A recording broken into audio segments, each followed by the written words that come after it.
Hi, my name is Leeroy. I am an artist and designer, mostly based in the Philippines. You've caught me in the middle of working on my piece for the 23rd Biennale of Sydney. This particular work is going to be installed at the facade of the Information and Cultural Exchange building.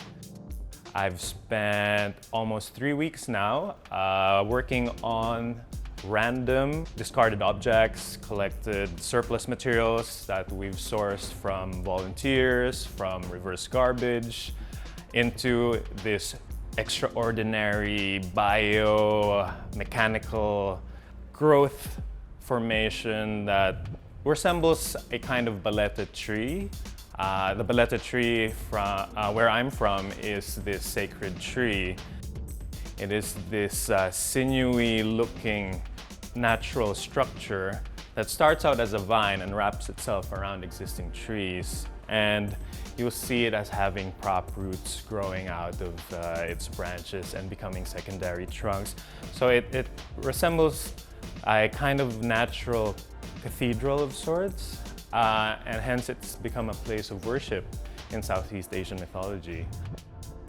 You'll see it having offerings at the base of its trunk, and it is believed to house spirits. So yes, it's a recurring motif in my work. I actually started working on my baleta series back in 2009 when I accidentally chanced upon a recycling center in Bendigo in Australia, here. And I encountered a large pile of discarded irrigation hoses, washing machine hoses, and swimming pool cleaning hoses. And we got the huge pile for like a few dollars because we didn't really have a budget for me to work with.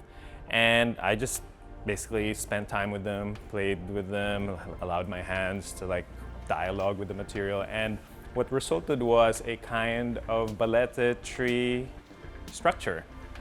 And I've been doing iterations of this idea of the baleta tree since it's very close to my heart.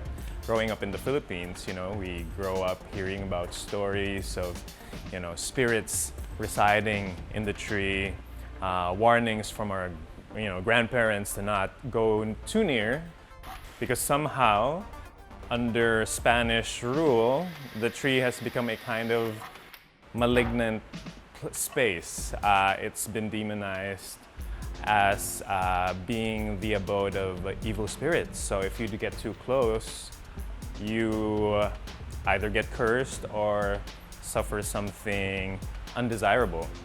And so this is kind of my way to just kind of reclaim this idea of the baleta tree, of me also trying to kind of create my own hybrid version of it that combines my fascination for sci-fi, for speculative fiction, with available resources as well. So this new iteration for the Sydney Biennale makes use of an assortment of wastes and discarded objects collected from the material culture of Sydney itself. It's all a kind of a game of chance as well. I don't ever fully know what kind of materials I'll end up working with when I visit a particular place. So there's this part where I have to go through the motions of visiting, market districts, recycling centers, surplus shops, the dollar stores or the equivalent of dollar stores of these different countries, just to get a sense of the objects that they use in their daily lives and the objects that they interact with. So behind me are the segments for this relatively massive baleta structure that we'll be putting up in the next few days. I also managed to collect some unwanted bamboo pieces from Cave Urban, who's doing a large-scale floating installation at the Cutaway. They were kind enough to donate their unwanted bamboo strips, the strips that they weren't able to use. And I've since, you know, used them as the base structure wherein all these other surplus industrial scraps and discards will be transformed into organic textures and forms that resemble, you know, natural growths, but also all very sci-fi due to their industrial nature. As I originally come from the south of General Santos City in the Philippines. It's known as a fishing town, and there was basically no art during the years that I grew up there.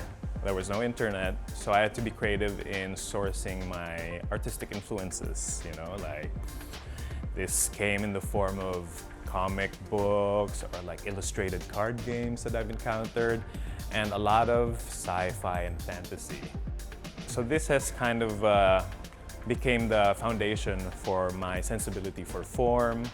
Also growing up there, you know, people generally don't throw things away. You know, plastic bottles get turned into Christmas decoration or any other decorative element used for festivals, or just reused and reused until, you know, there's no hope for it. So yeah, I've learned to apply this principle into my practice by responding to what's available, and has since kind of been the spine of how I respond to whatever I encounter. I can honestly say that it all stems from growing up in that place.